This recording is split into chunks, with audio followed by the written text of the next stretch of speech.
One of the first questions you need to answer when you start your website design agency journey is how much are you going to be charging for your website design services? Now, this can be a very tricky question, especially if you have never done this before. Firstly, you don't want to overcharge such that you are now chasing customers away. For example, you're charging $5,000, reaching out to new startup businesses. They have an intention of making money, but at the start, they might not have that amount of money to pay you for a website design. Also, you don't want to charge too cheap. For example, I've seen people charging as low as $100.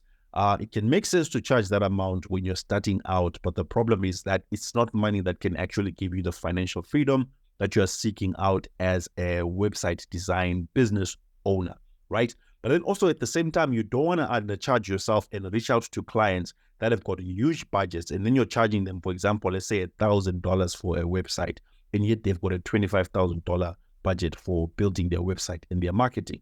To them, they will just feel like you are too cheap and you don't know what you are doing. So you need to find a workaround that works for you, that allows you to be able to reach out to clients, give them your prices, and they will be willing to actually pay you the amount of money that you want.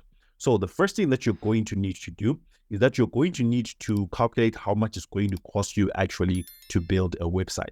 And so the way that we do that is by going to the CreatorrHQ website. And we're just going to click on plans and pricing so that we can get an understanding of how much does it cost us to actually build a website. Now, you notice that there are two plans there. There's a yearly plan, and then there's a monthly plan. And then, of course, there are these different packages. But I'm just going to be working with the lowest one, which is $39 per month if you're paying for the whole year. But if the person is paying month to month, they're going to be paying $49 per month. So what I'd recommend that you do is that you take this figure of $39 per month, and then you just go to a calculator, and then you calculate and say $39 times 12 months. And then that's the amount of money that is going to cost you to have a website running on CreatorrHQ for the whole year, $468.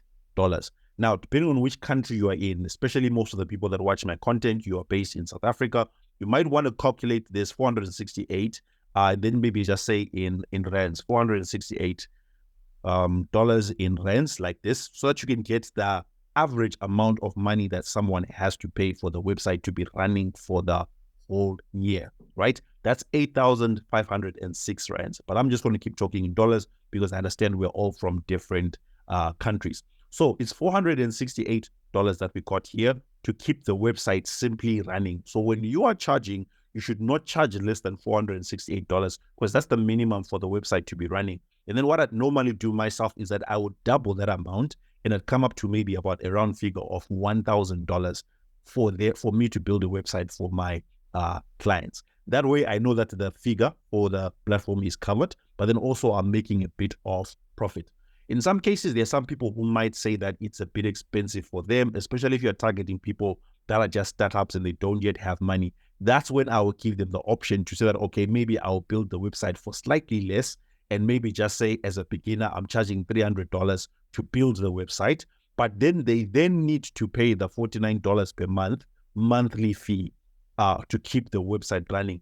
$300 is just an example for someone who is a beginner, but as you learn the skill of talking to clients, as you learn the skill of selling to more different clients, you can charge maybe even $500 or even $1,000, but then they continue to pay for the platform themselves, $49 per month. So it's really up to you which approach you want to use. Normally, I would just go to the approach of getting the yearly figure, including it in my starting off price, which would be about around $500 plus the yearly figure, which means that I'm charging about $1,000. Now, depending on your background with website design and also with money, some people might feel like $1,000 is a lot of money. Like, wow, can people really pay that? Isn't that too much?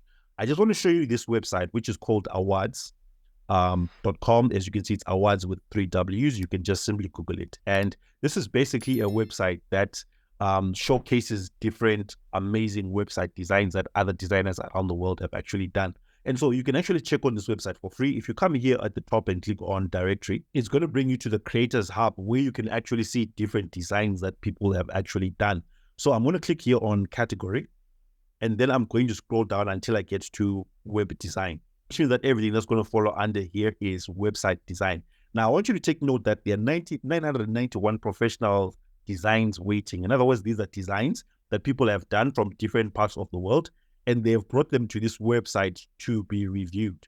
And so this website normally gives awards, for example, the best designed website in whatever industry. So 991 professional websites waiting for review, right?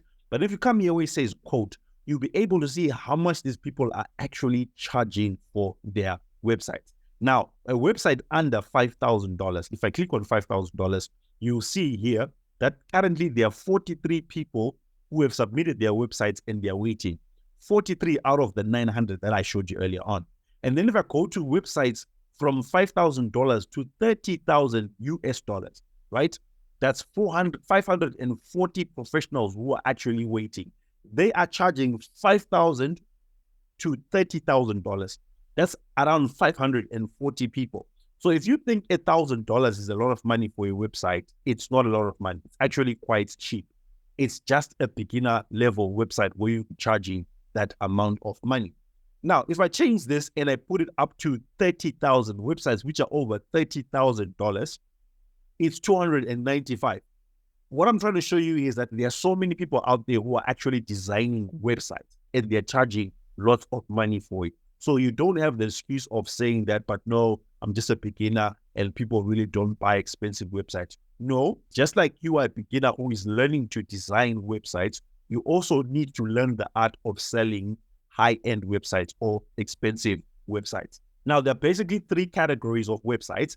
The first ones are the ones that we call cheap. It's where you're charging anywhere from $0 to $1,000. Those are the examples that I gave you earlier on when you're starting out, maybe charging $300 plus the monthly subscription fee. And it's very easy to do that since you're going to be using templates and then they just get to pay, just get that $300 as a simple fee. But as you can see, you fall under the cheap category. Then there's the $1,000 to $10,000 website. These are what we call professional websites. And here you're working with various companies. Yes, you can still be using the templates, but then you're going to be making sure that the website is built with an end result in mind, depending on what the client's needs are.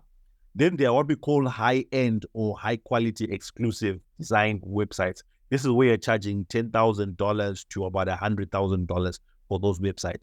Those ones really require a lot of detail. For example, if we go back to that website there, and then we see the top websites there that are for about $30,000 and above. If we look at this company here, Area 17, if I just click on their link here, it's going to bring me to their website and show me some of the works that they have done with different companies. And one of the companies that pops up there is this one, which is called OpenAI. Now, if you do your research, OpenAI is a company that's responsible for platforms like ChatGPT. They do lots of AI. And this is $1 billion company. So it makes sense that they don't do websites for $1,000, but they are charging $30,000 and above because this is $1 billion company. If you help them to make $1 billion, they will not struggle to pay you lots of money. Then if you also go down, you see some of the other websites that they build. They build websites for Nike. They build websites for Balenciaga. You can just keep calling down to see the list of their clients.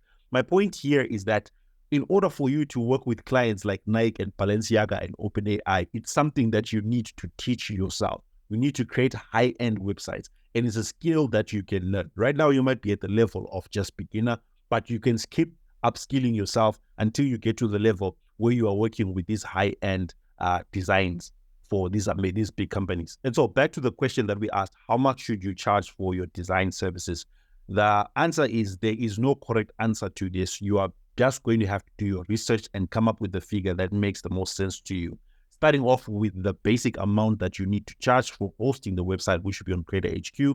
And then from there, you start choosing how much you're going to be earning above that. But I just want to give you a few guidelines that you can also follow that will help you in your planning. The first one is that you need to set your minimum rate, which you are willing to accept. So minimum rate is how much does it cost for the platform to run? Then number two, how much am I willing to charge as a minimum? For me, it's that $1,000, and then I can start charging from above that. The second thing that you can also do is look at the industry standards. You can simply do a Google search and search for some website design agencies or website design companies in your area, or you can do it in a very specific location. For example, I just started off by saying near me, and then what I'll do is that I'm just going to scroll down and see all these different websites and how much they're actually charging. I like this one, which is popping up, which says web design agency, web design from 25,000 rands. If I come back to Google and say 25,000 rands in dollars, as you can see, it's 1.3 United States dollars, which means that $1,000 fee that I was charging earlier on, it's not really expensive because a lot of other people are also charging that. But what you just want to do basically is find maybe 5 to 10 different companies in your area and see how much are they actually charging. You can just simply do that by opening up your Google like this and then looking at the websites that pop up. Some of them will write their prices on their websites. Some of them you have to request a quote. So it makes sense for you to do a bit of research based on your niche, knowing, okay, these are the types of websites that I would build in this niche. So that when you're asking them questions like, okay, I need a quote for this type of website, at least you have got a bit of background. Also, depending on where you want to get your clients, the first and easiest way is to get local clients. But if you want to get maybe international clients, you can change this to, let's say, maybe London. Like, can you see, I'll just click here where it says agency London, and then it's going to show me all the different companies that are in London that actually do website design. And then I can do the same process, do my research with them, find prices. The next thing that you need to consider is how much work needs to be done. Now, when you're a beginner, you might not understand this, but the more you keep getting clients, you begin to see that, okay, this type of website requires this amount of time and effort, therefore I should charge this amount. Whereas compared to this other website, it requires more effort, it requires more time, so I need to charge way more than I normally charge. But that's just something that you get to know as time goes on. The next thing you need to consider is what results are they expecting. If it's simple as results like maybe having an opt-in form where people can just simply register, submit their email, and then they will maybe join a newsletter, that can be something that's very simple and easy to set up. But if they are requiring a website that requires SEO services, that might be an extra fee that you need to include, whether you're going to be offering SEO services yourself, or you can actually hire someone else to come on your team and then you offer it as a full package. For more about what results people actually expect from websites, make sure that you check out this video right here that shows you the different problems that websites solve for clients. This will help you understand why clients actually buy websites, because people don't buy websites just because they look nice, but they buy them because there's a very specific result that they're trying to get. Once you understand what those results are, you'll be able to sell websites for as much as you want. The next thing is the complexity of the website. Is it going to be a simple, basic website that you can take a template from CreatorrHQ, or it's something that you need to recreate in CreatorrHQ? Or maybe you might even need to bring a coder on board. You're able to do that in CreatorrHQ, add some new features and some new things that might not come with the basic standard templates. But depending on what the client actually needs, you then be able to provide that. And then the other thing also is the client budget. You might also want to consider how much are they willing to spend on a website design. Like recently, I got a friend who reached out to me and said, hey, I need a website for something that I'm doing with a new business partner. Because this person was my friend, I thought, no, I'll just do them a favor. I'll just do it nice and cheap. I just told them how much the price was. And then they told me, no, this is actually too cheap. My partner actually wants us to invest a lot in the website. And then I actually tripled my fee because I got that inside information that this was how much their budget actually was. So sometimes you just need to get feedback from the client on how much they're willing to spend for the website before you actually give them a fixed price. So normally what I'll do is someone will ask me, how much do you charge for your website design? I know my minimum rate, which I'm willing to accept if I'm trying to be cheap. I start from about $1,000 if I know that this is like maybe a sole entrepreneur. But then I go on to say that I would need to have a conversation with you further to understand your business needs so that I can give you a more accurate quote. So now this helps me because at least it shows me if they think $1,000 is too much money, I really won't bother wasting my time with them. But if they say, okay, cool, let's talk about it, it shows me that, okay, there's actually room for me to find out more about their business and then give them a quote further down the line. So now in that conversation that I have with them, that's where I can also ask them about their client budget. I can ask them a series of questions that will let me know about the complexity, what work needs to be done in the website. And then I can then give them a quote based on the information that they give me. So definitely you need to have a conversation with the client and ask them what work they need to do before you can give them a final quote, which will be the amount of money that they're going to be paying. So now if you're worried about, okay, how exactly do I have that conversation with the client? What questions should I ask them? What are we going to be talking about? Check out this video next, which will answer all your questions about how to actually conduct conversations with your potential clients.